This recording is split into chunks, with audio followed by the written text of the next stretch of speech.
మనం చాలాసార్లు super markets లేదా బ్రాండెడ్ స్టోర్స్కి వెళ్ళి ఒక 2-3 వస్తువులు కొనడానికి వెళ్ళి ట్రాలీ మొత్తం నింపేసి బిల్లు చూసాక మైండ్ బ్లాక్ అయిన సిచ్యువేషన్స్ చాలా ఉంటాయి కదా.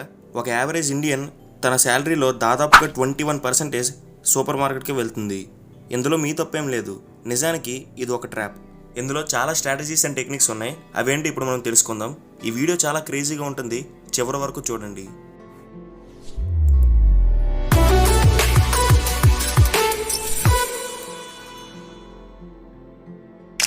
మనకు డైలీ అవసరమయ్యే మిల్క్ అండ్ ఎగ్స్ లాంటివి ఏవి కూడా స్టార్టింగ్లో ఉంచరు, అవి చివరిలో పెడతారు. ఎందుకంటే వాటి కోసం మనం వెళ్ళే దారిలో చాలా ఐటమ్స్ ఉంటాయి, లైక్స్ స్నాక్స్, కుకీస్ ఇలాంటివన్నీ పెడుతుంటారు. ఆ మిల్క్ ప్యాకెట్ కొనేందుకు మనం వెళ్ళేటప్పుడైనా వీటిని చూసి తీసుకుంటామని అలా సెట్ చేస్తారు. చాలా సూపర్ మార్కెట్స్లో బిల్ కార్డ్తో పే చేస్తే టోటల్ బిల్పై 5 to 10% డిస్కౌంట్ ఇస్తారు.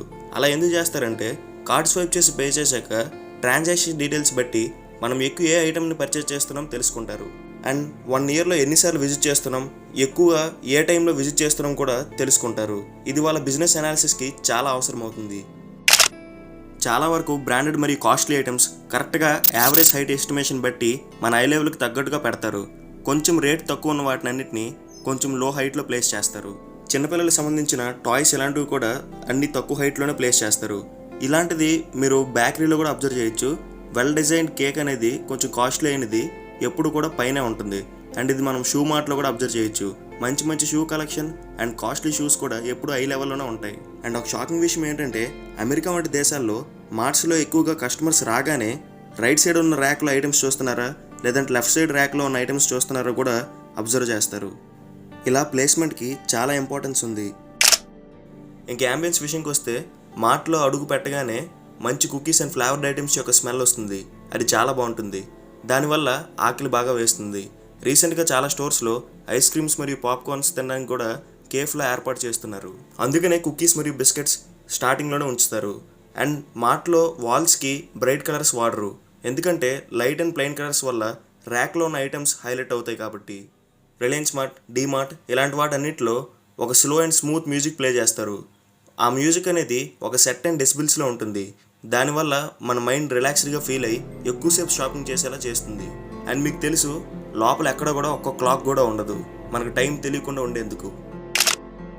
కొన్ని ఐటమ్స్ ఏవైతే బాగా సేల్ అవ్వటం లేదో వాటన్నిటిని కాస్ట్లీ ఐటమ్స్ దగ్గర పెడతారు. సో అప్పుడు ఆటోమేటిక్గా ఇవి తక్కువ రేట్ ఉండడం వల్ల వీటిని మనం తీసుకుంటాం. మనల్ని సూపర్ మార్కెట్కి వచ్చేలా చేసేది డిస్కౌంట్స్. కానీ ఇక్కడ ఒక ట్రిక్ ఉంది. ఫర్ ఎగ్జాంపుల్, బయట షాప్లో కేజీ షుగర్ 50 రూపీస్ అనుకోండి, సూపర్ మార్కెట్లో దాని ప్రైస్ 45 రూపీస్ లేదా 40 రూపీస్ ఉంటుంది. కాబట్టి మనం ఆబ్వియస్లీ సూపర్ మార్కెట్ వెళ్ళే కొంటాం. కానీ వాళ్ళు షుగర్ ఇలాంటి ఐటమ్స్ అన్నీ కూడా మాస్ ప్రొడక్షన్ అయ్యే ప్లేస్ నుంచి బల్క్గా కొంటారు. వాటిని ఒక రీజనబుల్ ప్రైస్గా కొంటారు, అందుకనే డిస్కౌంట్స్కి ఇవ్వగలుగుతారు.